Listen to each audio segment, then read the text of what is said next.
Liberty 250. 12 years ago, our forefathers brought forth upon this continent a new type of nation, conceived in liberty, not yet born, conceived, ready to go through 7 years of gestating war, dedicated to the absurd proposition that all men were created equal by God, with equal rights to freedom, inalienable rights, that no man, including kings, has no right to abrogate and cannot grant. These rights that God and only God can grant. Now we're engaged in a great cultural civil war, testing whether that nation or any nation so conceived and so dedicated can long endure. And today we're met on a great battlefield of that war, the church and the nation at large. Where and when did God institute these inalienable rights? Well, to consider that, I want to consider morals. We'll start with the 10 Commandments. 2 do's and 8 don'ts. 2 shalls, 8 shalt nots. Keep the Sabbath day, honor your parents, 2 do's. Don't murder, steal, bear false witness, covet, commit adultery, have no other gods, no graven images, don't take his name in vain. Notice covet, an internal sin of the heart. Yet it's not a victimless crime, because sins against virtue affect the society at large by leading down a bad road. These commandments establish that we do not live in a moral vacuum. In a moral vacuum, there are no rights or wrongs, except that a moral vacuum is all wrong. For example, taking someone's stuff is now defined as stealing. In a moral vacuum, there's no prohibition, except that he might take offense. The moral code makes taking stealing. Otherwise, I just take it because I want it. Why can't I take stuff or lie or kill who I please? Because the author of the commandments, not just rules, but God himself, says that by my commandment, every man is prohibited from violating another man's right to his life and his stuff and his reputation. The prohibitions of the 10 Commandments do not expressly declare rights, but rather by implication in prohibiting actions that cause another man harm. And further, the law even prohibits secret sin in the heart, as in coveting. You shall not covet your neighbor's house, you shall not covet your neighbor's wife, doesn't say anything about her husband, or his male servant, or his female servant, or his ox or his donkey, or anything that belongs to your neighbor. Belongs to your neighbor. So now God has talked about ownership, that he has a right to ownership, his stuff, a God-granted right to your wife, your stuff, belongings. The fact that you are harmed or lessened or hungry or killed does not imply or establish that you have any rights. The rights come from God by his laws that he wrote in stone and are so eloquently elucidated in the Declaration of July 4th, 76, which we as a nation are currently celebrating. There's a lot of talk in this country about rights and civil rights. The Bible doesn't have a lot of examples where you demand your rights. Paul defended himself because he was a citizen of Rome, but in the irony of the Bible's always ironic. It says, come boldly before the throne of grace. It's declaring your right to do so, even though it's by mercy. A right by mercy. The irony of the Bible. So let's consider a summary of these 10 commandments, which have been synthesized down to 2 great commandments. Love Yahweh your God with all your heart, soul, and strength, 1 Deuteronomy 6:5. Deuteronomy 6:5. Leviticus 19:18, love your neighbor as yourself. So not just do no harm, but actively love. So now we see that the don'ts are summarized as 2 do's. We've lost the thou shalt not thing. Love God, love your neighbor. That synthesizes these, all the law and the prophets. These are the foundation of all moral conduct in devotional and human contexts. Jesus, in response to a question about the great commandment, love the Lord your God with all your heart, soul, your mind, strength. This is the first and foremost. And the second is like it. What a beautiful thing. Love your neighbor and yourself. On these 2 depend all the law and the prophets. I would contend that you can't love man any more than you love God. That's why it's first. So what does all this that I just said have to do with liberty? I'm going to say because liberty and virtue are not separable, which I'm going to move on to prove. In the 1830s, a man from France named Alexis de Tocqueville came to the United States. He was curious about it, wondered what was going on here, because it was becoming a great nation. And here's what he said. Not until I went into the churches of America and I heard its pulpits flame with righteousness did I understand the secret of her genius and power. America is great because America is good. And if America ever ceases to be good, it will cease to be great. Where the Spirit of the Lord is, there's liberty. We're getting here to liberty. Where's the Spirit of the Lord? Among His own, those who worship and seek to live in virtue.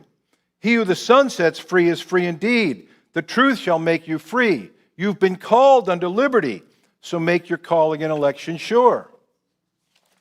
Galatians 5:13 and 14.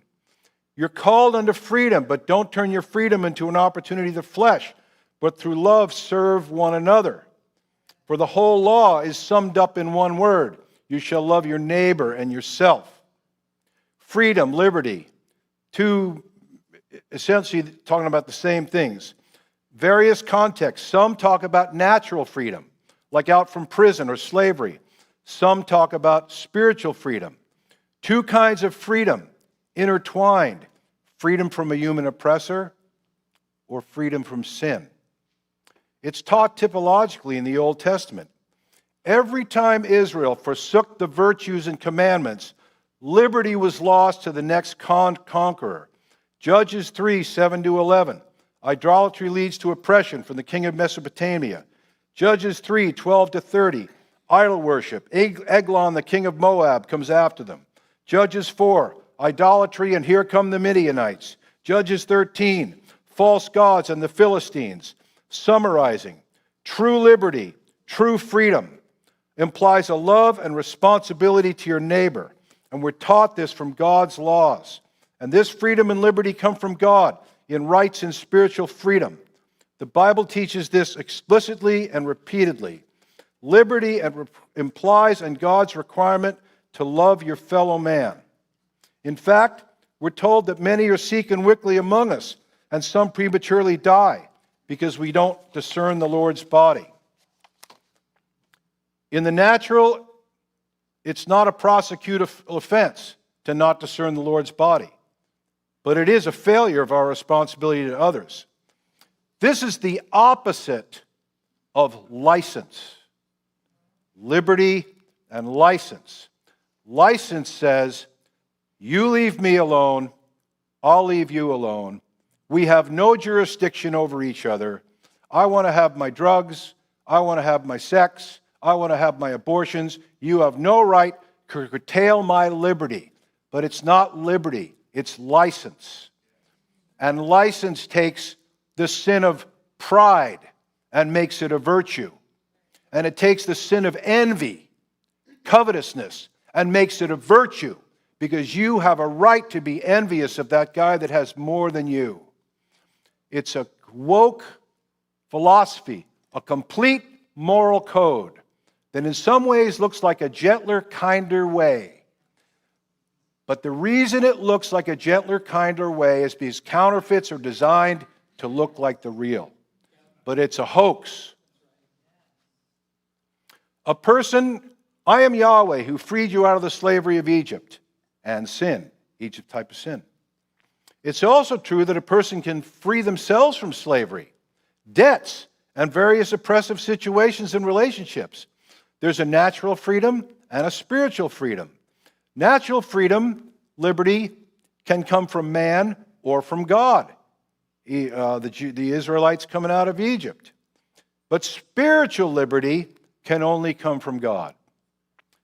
Liberty, summarizing, liberty implies a responsibility to others as opposed to license. It's counterfeit that says, leave me alone and I will leave you alone. Woke, a moral code of license. Leave me alone. Do not restrict my gender denials, abortions, sexual immoralities, because now it's the new morality instead of the old immorality. Because to do so is to confine my liberty, and you are hateful. Pride is no longer a sin, but a virtue and a right. The same goes for envy. True liberty is not just do no harm, but rather to love your neighbor. It is not just freedom from oppression. Religious pilgrims at great cost and risk fled to this continent to be free from Protestant and Catholic persecutions in Europe. They established a tradition of religious freedom on these lands. Far from perfect, to be sure, but the establishment of such freedom traditions out from under popes and bishops and kings and Protestant persecutors was begun. At the same time, there was another prominent philosophical movement taking place, the Enlightenment. The world of ideas, philosophies, the concept of individuals having ideas that could set them free was made extremely popular by Luther. Luther didn't invent it, but Luther made it go out to everybody. I can just believe God. I can have faith. I don't have to live under the fear of the popes and the priests and paying money for indulgences. What an idea. What an idea. And eventually, the Enlightenment grew out of that new Christian freedom. Now, the Enlightenment is a mixed bag because everything man does is a mixed bag. Okay? But now I can approach God on my own terms. My own exercise of faith is my road to God, not the church and the priests. Now I think for myself. I control my own destiny by faith. In the colonies, Whitefield and the Great Awakening in the 1700s gave this type of religious thought an American meaning.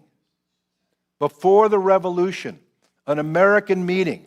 He was an Anglican rebel against the Anglican establishment. And surely this had parallels to anti-British sentiment in the political arena. People realizing they could think for themselves instead of being oppressed by rules and fears. Philosophies and thoughts were coming out of academia and to the man on the street. The Enlightened movement was working towards a kinder and gentler world where discussions of freedom and education and the rights of all individuals, not just the rich and royals, were being argued and established. Individual liberty, religious tolerance, free governments rather than kings and monarchs, separation of church and state, no government-enforced religion. These were some of the essential discussions that were going on at that time. There was also a dual thing between empiricism and rationalism. Empiricism says we observe things and we conclude from the things we observe. And rationalism, like from Descartes, says, I think, therefore I am.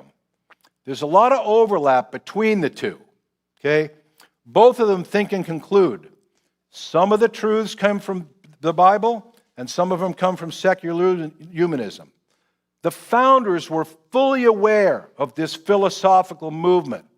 Washington, Adams, Madison, Jefferson, Franklin, they were reading each other. Montesquieu, Paine, Locke, Rousseau, Witherspoon, Blackstone. Some were writing and some reading. Jefferson was not inventing these ideas in the Declaration. He was synthesizing what other people had written before him about natural rights and natural law. Jefferson, he denied miracles. He denied theistic intervention. He was more of a deist, where God set the top spinning and it was spinning on its own after that. But he coalesced, he synthesized all these things. Now I'm going to go through what some of these people said. Madison, the primary author of the Constitution, was mentored at the University of New Jersey, which is now Princeton. He was mentored by John Witherspoon, a Presbyterian minister and a product of the Scottish Enlightenment, which emphasized common sense and a Christian view of natural law. Natural law, like Romans 1, Paul, nature even tells you, you have no excuse. And they were elaborating on this. They were going further with it. This is an empiricism, concluding the obvious from observation. Witherspoon, because of what he saw as natural law, led him to be a staunch proponent of republicanism. And this is where Madison got his ideas. 1771, he was a student. Witherspoon said that despotic rulers and kings were contrary to the laws of God regarding freedom and liberty, and taught that it was a Christian obligation to resist and overthrow them, and that those who would engage in this fight should acknowledge God, become born again, not revolt with an anger and a vengeance that only belongs to God, but rather in a Christian spirit of humility, obey providence without malice to his enemies. This was a move of God. It's not what we think of today as a move of God, but I'm going to establish to you that this was clearly a move of God. He preached a sermon in May of 1776 titled The Dominion of Providence over the Passions of Men. This sermon was widely circulated. He was not in the habit of preaching political sermons. This was maybe the first one he did. And this thing was circulated among the colonists and fired up a revolutionary fervor. It wasn't the only thing that did that. Thomas Paine did it too in another way, but I'll get to it. I want to read what he said in this sermon. The knowledge of God and his truths have from the beginning of the world been chiefly, if not entirely, confined to those parts of the earth where some degree of liberty and political justice were to be seen. And great were the difficulties which they had to struggle from the imperfection of human society and the unjust decisions of usurped authority. There is not a single instance in history in which civil liberty was lost and religious liberty preserved entire. If therefore we yield up our temporal property, we at the same time deliver consciences into bondage. If on account of their distance and ignorance of our situation, they could not conduct their own quarrel with, he's talking about the British lawyers. It says, there is a certain distance from the seat of government where an attempt to rule will either produce tyranny and helpless subjection or provoke resistance and separation. Once more, if the justice of your cause and the purity of your principles, you add prudence to your conduct, there will be a great reason to hope by the blessings of God for prosperity and success. Then he talked about the necessity of a union. And he says, I will caution you against the usual causes of division. They were coming together at that time, the Articles of Confederation, e pluribus unum, out of many, one. They realized if they didn't have a union and they were just fighting off England one colony at a time, that they would be decimated. What follows from this? It's more quote. That he is the best friend to American liberty, who is most sincere and active in promoting true and undefiled religion, and who sets himself with the greatest firmness to bear down profanity and immorality of any kind. He's saying that this revolutionary war is going to be a war of righteousness. The knowledge of God and His truths from the beginning flourishes in a free society and is stifled in domination. When civil liberty is lost, religious liberty goes with it. So Christians have a responsibility to fight to prevent it. Now let me say this. Different climes and times. I'm not suggesting you heat up your AR-15 at this time. Distant authorities deny representation and become tyrannical. We must be prudent if we expect God's help, not full of carnal wrath. He is the best friend of America, who is most sincere and active in promoting true and undefiled religion, and who sets himself with the greatest firmness. Revolutionary war motivated by championing biblical virtue. James Madison was a student of this man Witherspoon at the College of New Jersey and got his insistence of a republic from him. He opposed British taxation from afar.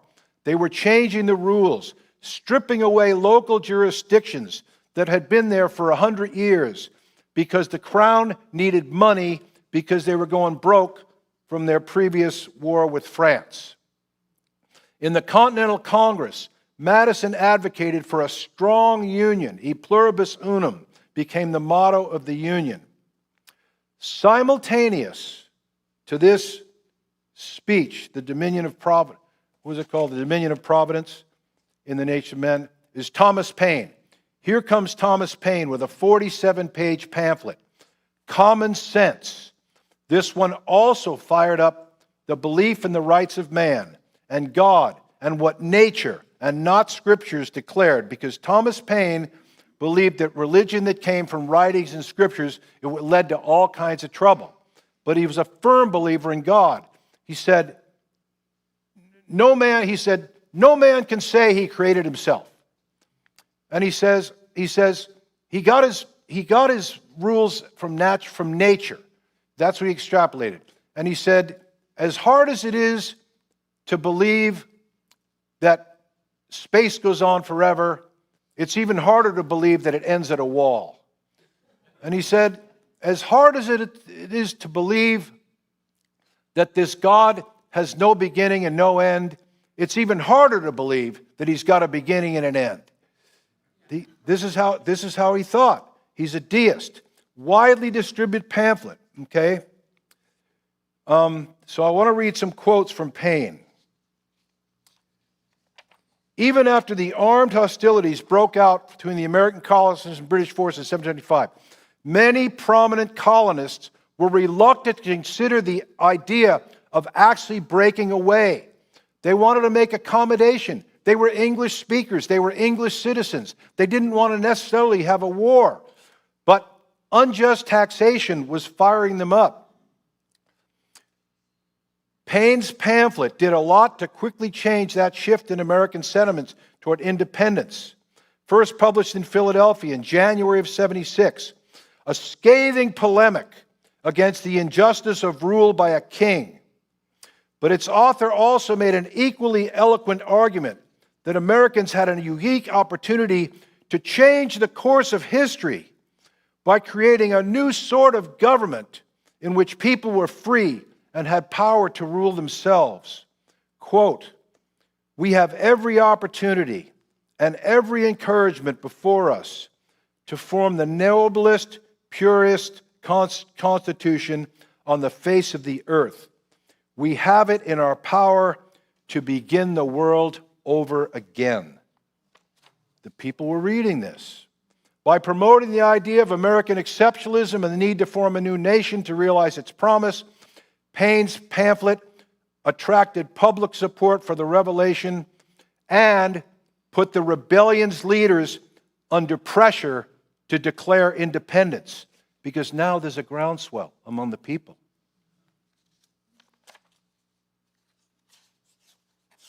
Some more from Thomas Paine. It's so important.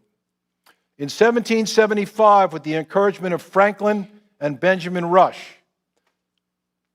Paine began writing a pamphlet that would urge Americans to go beyond merely resisting British authority. He'd come to realize they weren't British, they were American.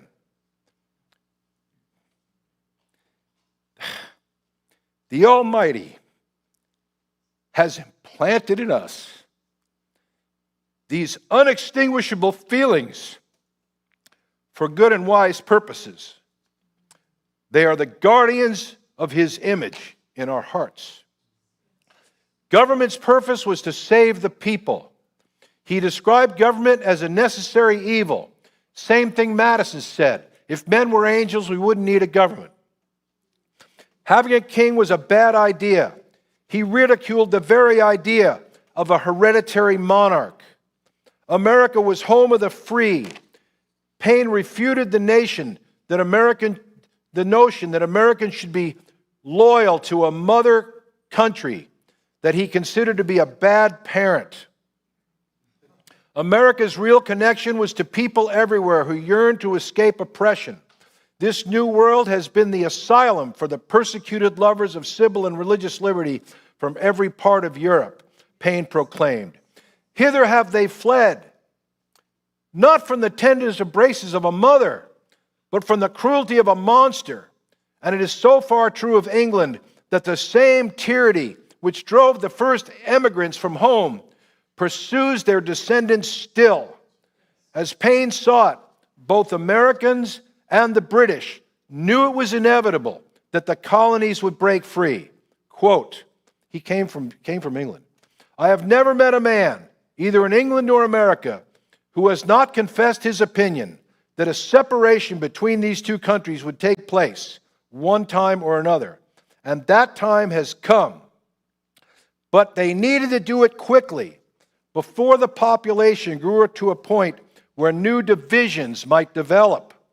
The moment in history was a particular time that needed to be seized.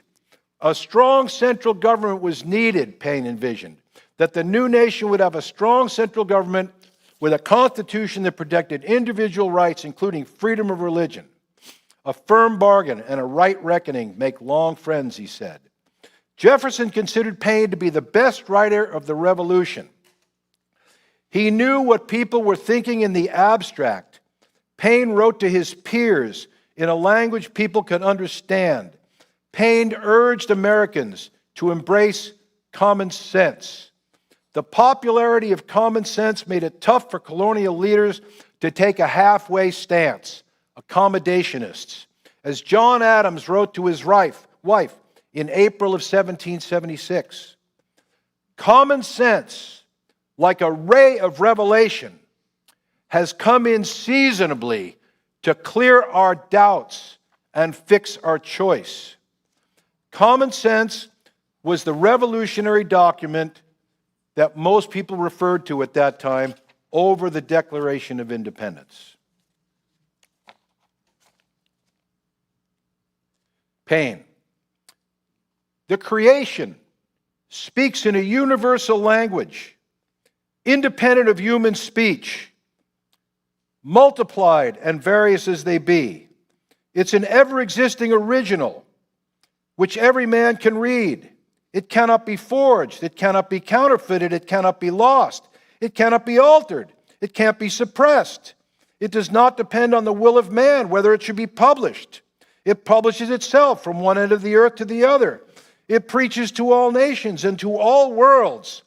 And this word of God reveals to all men that it's necessary for man to know God. This is Thomas Paine still. Deism then teaches us, without the possibility of being deceived, all that is necessary or proper to be known. The creation is the Bible of the deist. He there reads, in the handwriting of the Creator himself, the certainty of his existence and the immutability of his power, and all other Bibles and Testaments are to him forgeries. Now, this isn't perfect. I got it. But all these different voices were coming together. You know what we didn't want? We didn't want a theocratic government.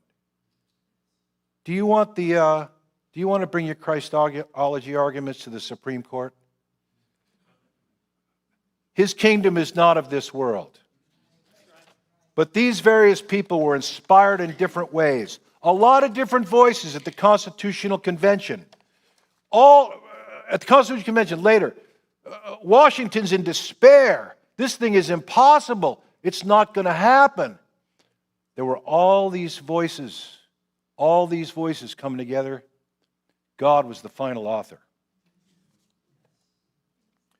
In like manner of reasoning, everything we behold carries in itself evidence that it doth make himself.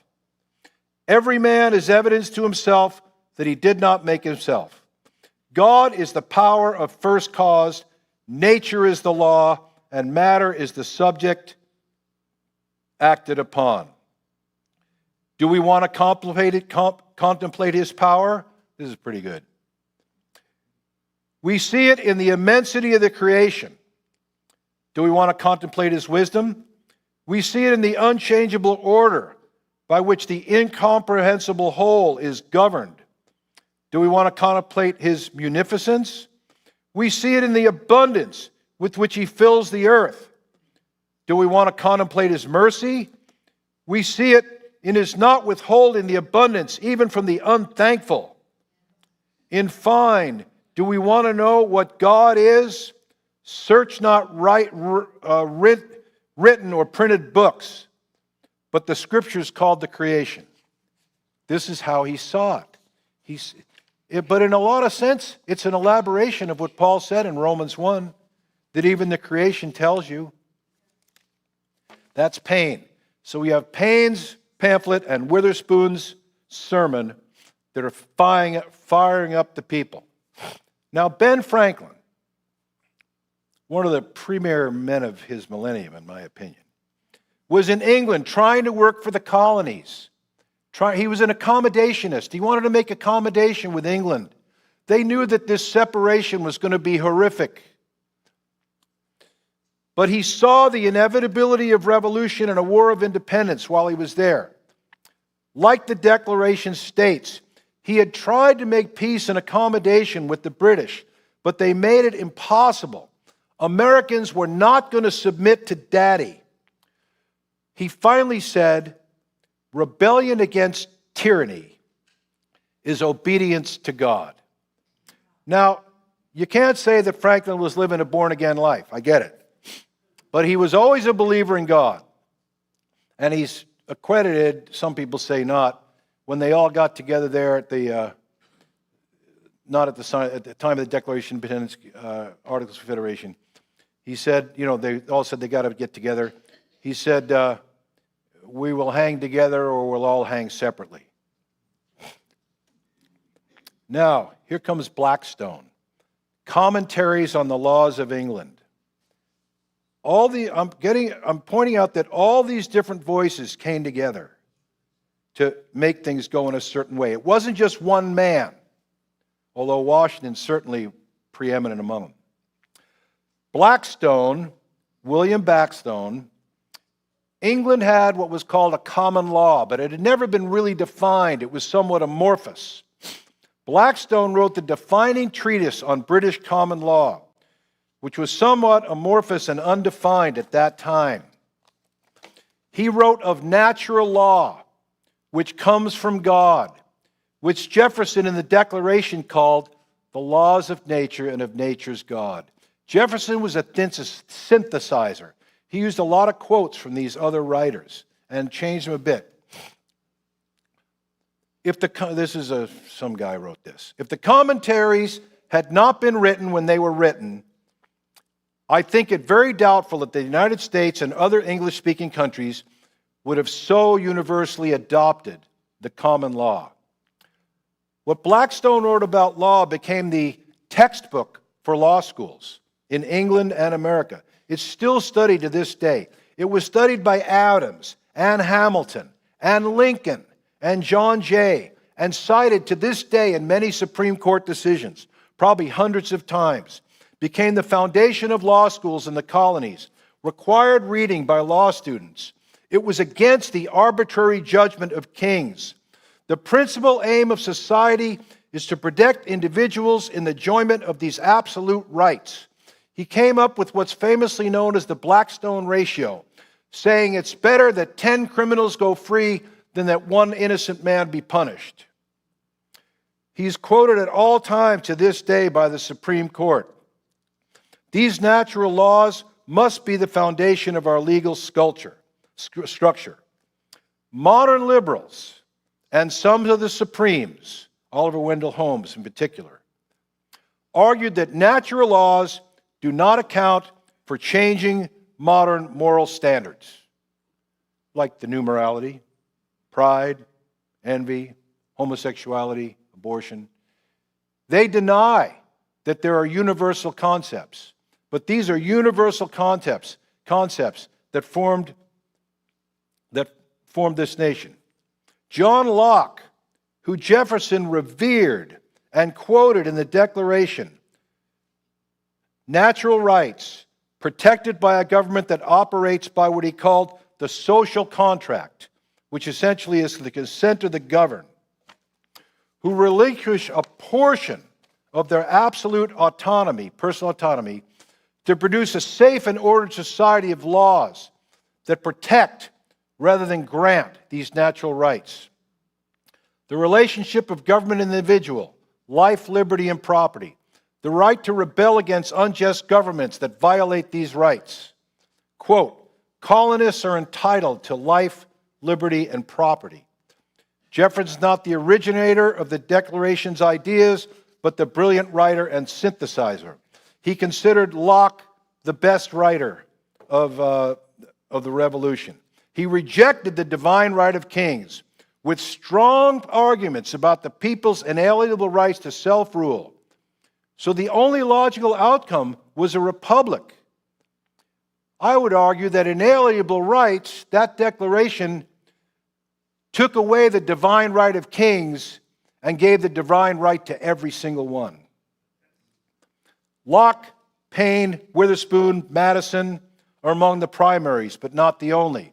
Montesquieu, a Frenchman, he wrote about a tripartite government with an executive, a legislative, and a judicial.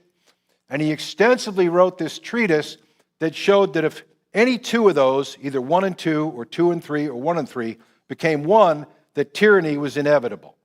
And they all read this before the Constitutional Convention. They knew about it. We celebrate the 4th of July because of the Declaration. The Declaration was not exactly the birth of the nation. It was conceived in liberty, Lincoln said. It's birthed at the Constitution, in my opinion. But it goes through this long gestation of war where the British tried to abort it. And then, when the war ends, they've got chaos. Liberty. People prefer equality to liberty. Not a lot of people willing to say, give me liberty or give me death. Israel comes out of Egypt, and they want to go back. This liberty thing is kind of dangerous, you know? And they've got no structure. They're going to be anarchistic. So what happens? Moses does some miracles. Okay, that helps a lot. But God, through Moses, gave him a governmental structure. Because this beginning of liberty, it's got to have some order. It can't just be all on its own, the Wild West. So he gives them some order. That's what happened here. The war's over. They're in chaos. Washington says that the Articles of Confederation are a rope of sand, he said, We've got to come up with some kind of order. And they didn't have Moses and God. They had all these people arguing in the hot Philadelphia summer with the windows closed and the blinds closed, coming through all this thing. And Washington, who was the head of the Constitutional Convention, in despair said, this thing is not going to work. And then Franklin said, pray. Of all people, Franklin says, pray. And they did. And somehow the whole thing worked out. And they knew it was God. And Washington says, this is the miracle at Philadelphia. They knew that God had done it. There's a book that was written in the 60s called The Miracle of Philadelphia.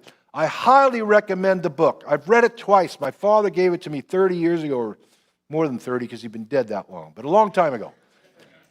And if you read reviews of that book, The Miracle at Philadelphia, many historical scholars, many teachers of history say it should be required reading in all the schools. It's an incredible book.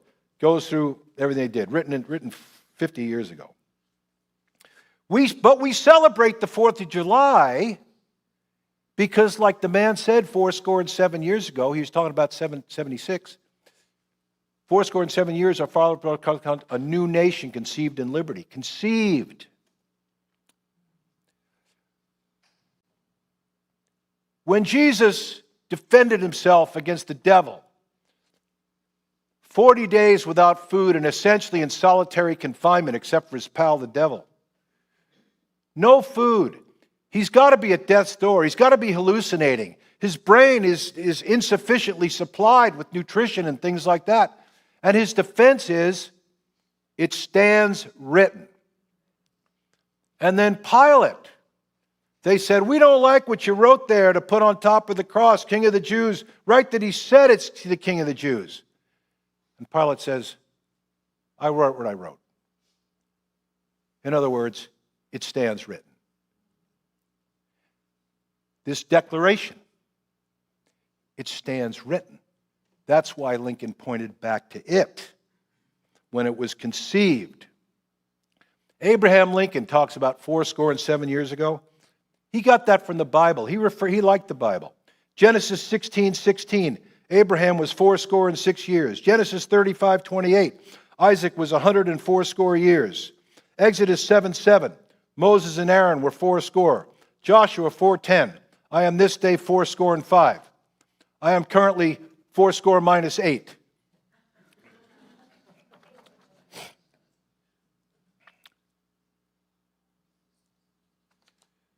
The Declaration.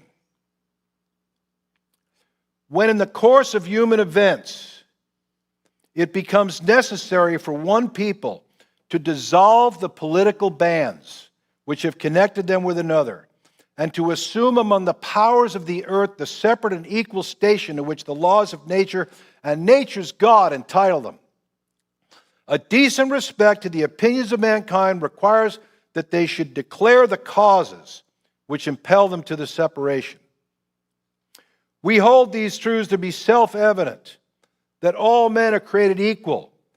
They're endowed by their Creator with certain unalienable rights, that among these are life, liberty, the pursuit of happiness, and that to secure these rights, governments are instituted among men, deriving their just powers from the consent of the governed, and that whenever any form of government becomes destructive of these ends, it's the right of the people to alter or abolish it and to institute a new government, laying its foundation on such principles and organizing its powers in such form as to them shall seem the most likely to effect safety and happiness.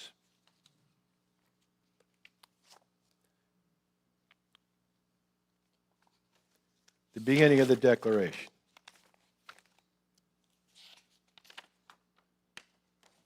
In 1774, the Constitutional Convention approved the Articles of Association.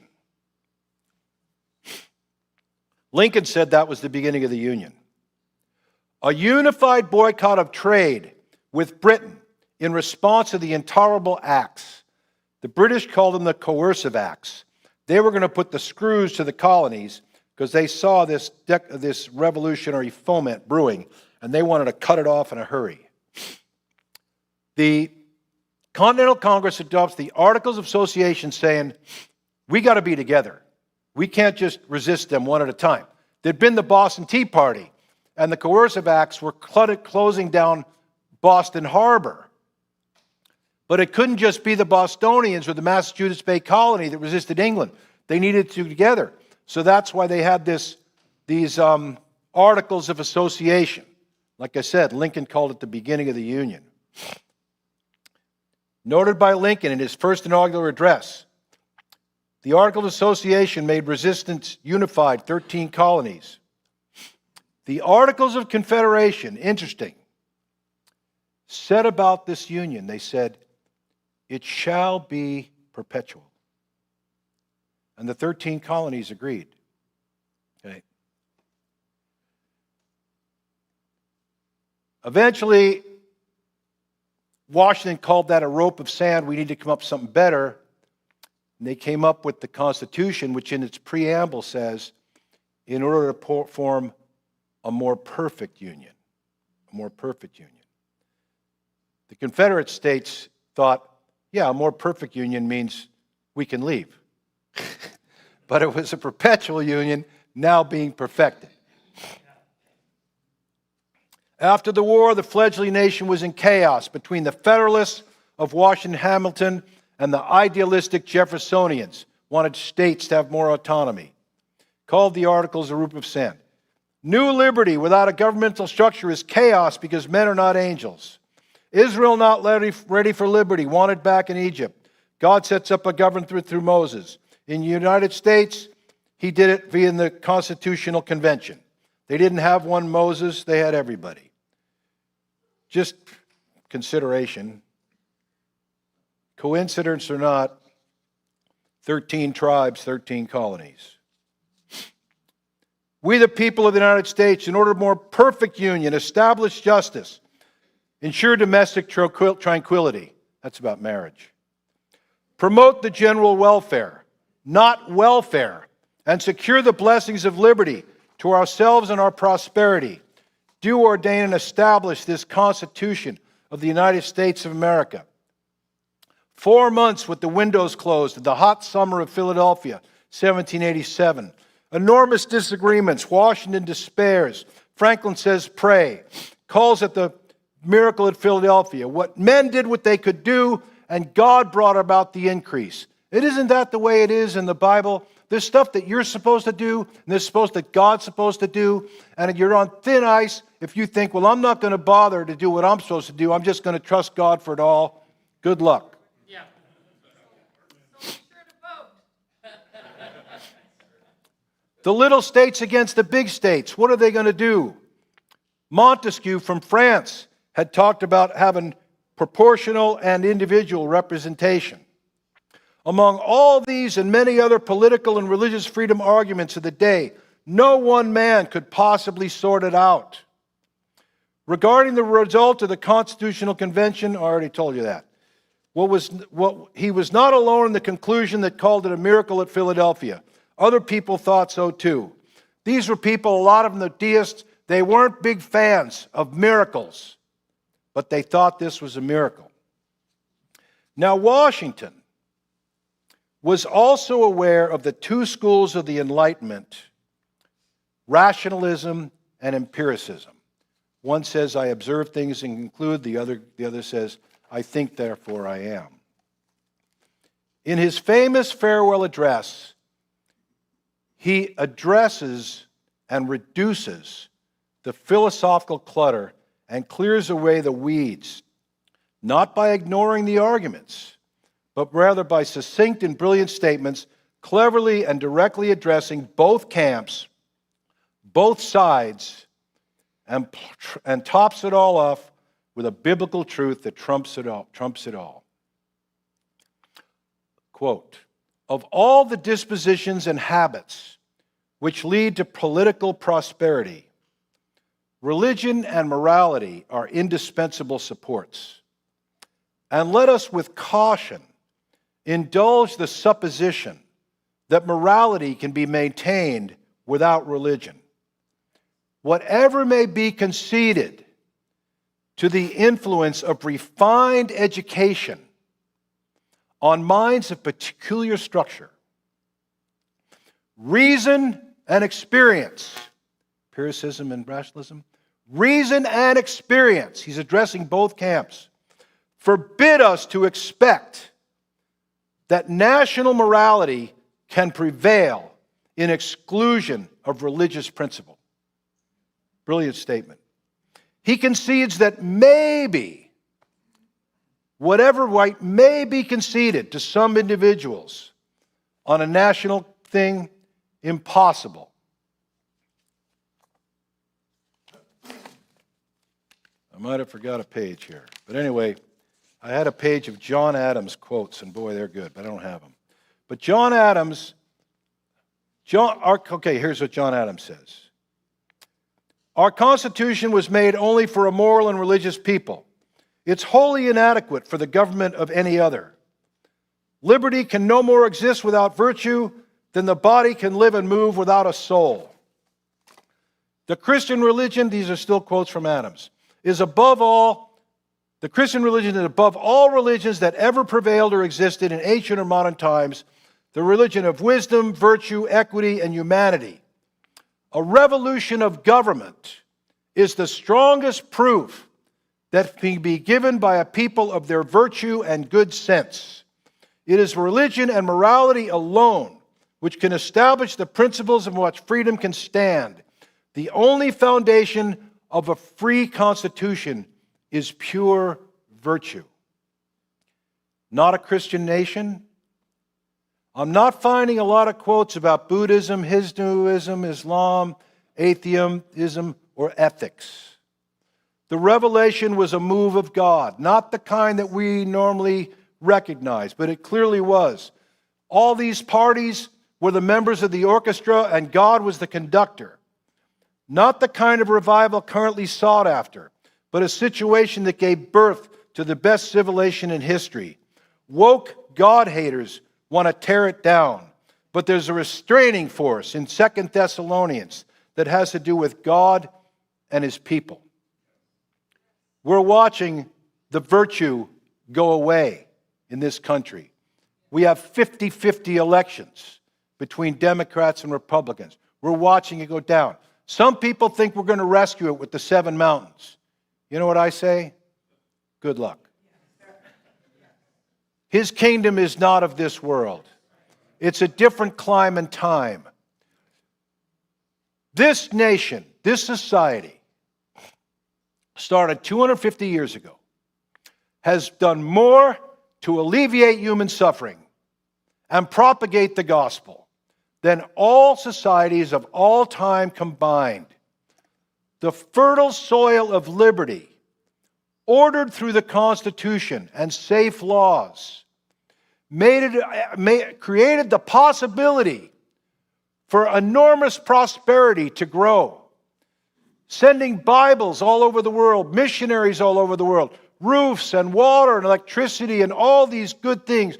250 years. It's not an accident in space. God gives the kingdoms to whomsoever he will. Romans 6:20. Freedom and slavery. Romans 6:20. For when you were slaves of sin, you were free in regard to righteousness. That's what Paul says. He's being facetious, but he's speaking the truth.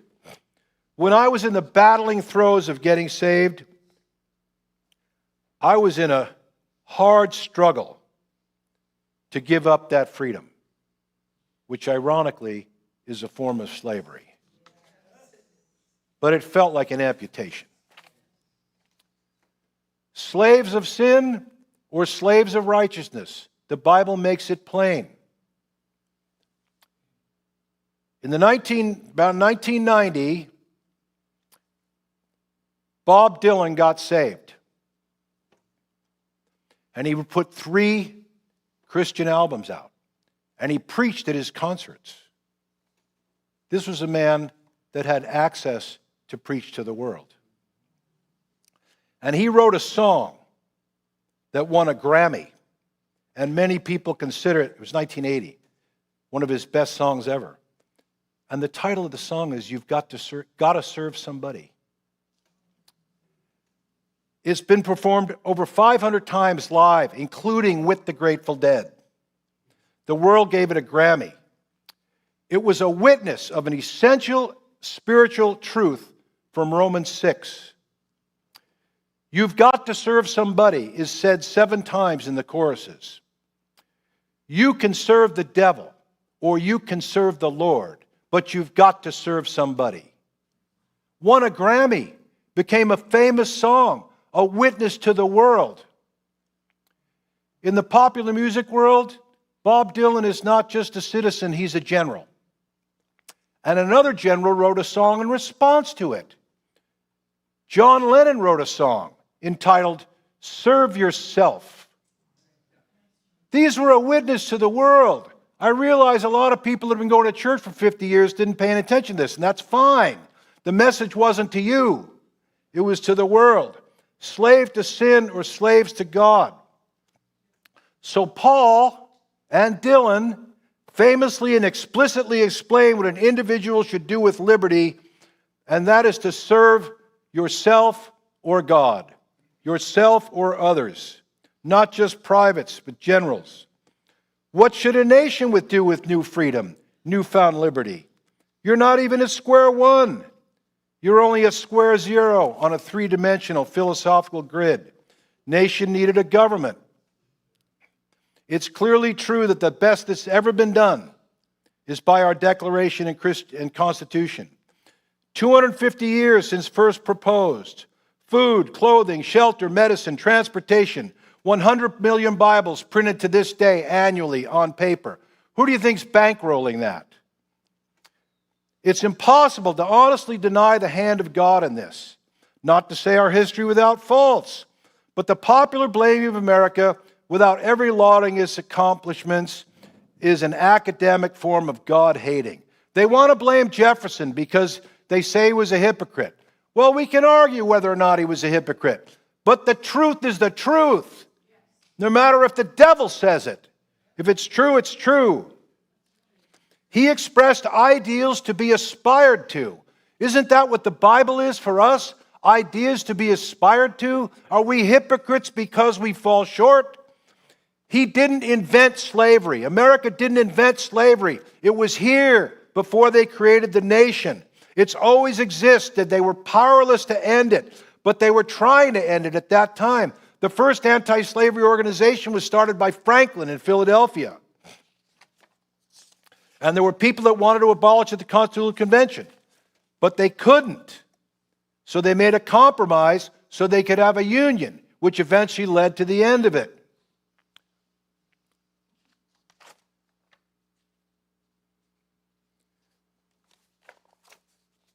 The dole and rights.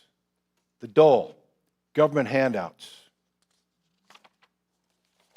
FDR said the Bill of Rights was inadequate, and he invented 4 more rights. The right to employment, the right to adequate income, the right to decent housing, and the right to education. Who's going to pay for it? Well, he set that up too. Nice ideas. Who's going to have the right to be obligated to pay for it? The answer? Who's ever got any visibly taxable income? Under the table in cash need not apply. $40 trillion in national debt. $118,000 per individual. For a family of 4, it approaches $500,000, but it's over $500,000 when you add the debts of the states. Proverbs 22:7, the borrower is servant to the lender. I'm not against charity and benevolence. I am against funding it by confiscation. The founders saw this coming. People want to argue I made contributions to socialist insecurity. You never made a contribution. That's what you make to church on Sunday. These were confiscations. The founders saw this coming. They saw this coming. Jefferson said, they're going to misuse my concept of the general welfare to turn it into welfare and have an unlimited blank checkbook to write money for whatever they think helps anybody, general welfare. Madison, quote, I cannot undertake to lay my finger on that article of the Constitution which grants a right to Congress of expending on objects of benevolence the money of their constituents. Until FDR, for 150 years, Congress argued this over and over again. Davy Crockett was in a famous speech on the floor of Congress where he talked, and he got a unanimous vote, talking in this one particular benevolence. Crockett said this, I will not attempt to prove that Congress has no power to appropriate this money as an act of charity. Every member on this floor already knows it. That's what he said. President Franklin Pierce, I cannot find any authority in the Constitution for public charity. I don't want this to sound like a partisan hobby horse. I'm talking about liberty. I'm talking about the erosion of liberty. Grover Cleveland vetoed hundreds of spending bills. I can find no warrant for such an appropriation in the Constitution. Justice Antonin Scalia pressed the Solicitor General in the Supreme Court to name a single activity or program that our modern Congress might undertake that would fall outside the bounds of the Constitution. The stunned Clinton appointee could not think of one. De Tocqueville, he was here during the debates on this issue. Even in the 1800s, they were debating. Here's what he said. Any measure that establishes legal charity on a permanent basis and gives it an administrative form, thereby creates an idle and lazy class living at the expense of the industrial working class. I am deeply concerned that any permanent regular administrative system whose aim is to provide for the needs of the poor will breed more miseries than it can cure, will deprave the population that it wants to help and comfort. In another quote, he said that once the electorate in this America wakes up to the fact that they can vote in their own handouts, that's going to be the beginning of the end. The beginning of the end. I'm talking about the beginning of the end of the place that has protected liberty. Handouts are now 2/3 of the national budget. Enormous borrowing, unpayable debt. And as strong as America and the dollar are, they are not infinite. All wealth is relative. We continue to get away with it because all our competitors are worse. Socialist insecurity, metascarce, not contributions but confiscations, and they want more. I don't wish poverty on anybody. I've made these arguments. People said, well, you're going to take your Social Security? Well, of course I am. I can't change the system by not taking it. But would that we had a better system. Am I wishing poverty on people? Do I wish the whole thing was cut off with a guillotine in a moment? No, you can't do that. That's not what I'm saying. In the Constitution, in the preamble, they said we want the blessings of liberty to our prosperity. To our posterity. The blessings of liberty to our posterity. Well, you're leaving them in enormous debt. Jefferson said there's no greater generational sin that we could perform than to borrow all kinds of money for our own convenience and lord the debt onto our kids and grandkids. He warned of it. This debt thing, where it's going, it's a runaway train. I don't see how it can be stopped, short of some unprecedented miracle. I celebrate 250 years of enormous success, but I mourn what I am witnessing, a self-inflicted suicidal demise that the founders saw and expected.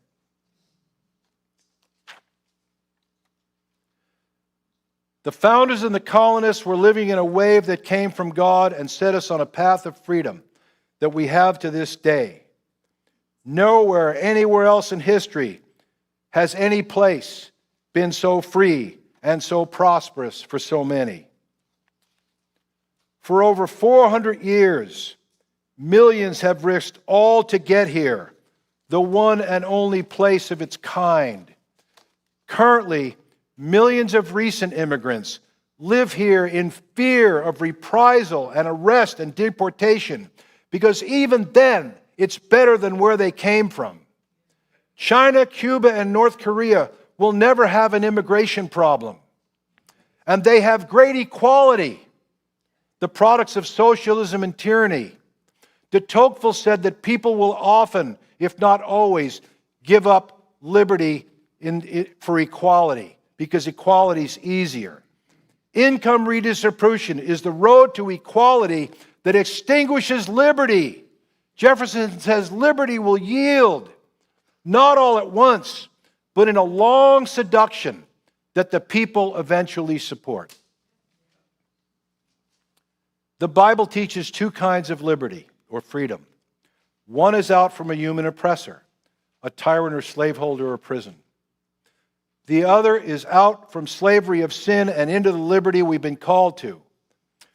But one who looks intently at the perfect law of liberty and abides by it, not having become a forgetful hearer, but an effectual doer, this man shall be blessed in what he does. So speak and act as those who are to be judged by the law of liberty. Whatever happens to this great country, love God, serve men. This is the ultimate liberty.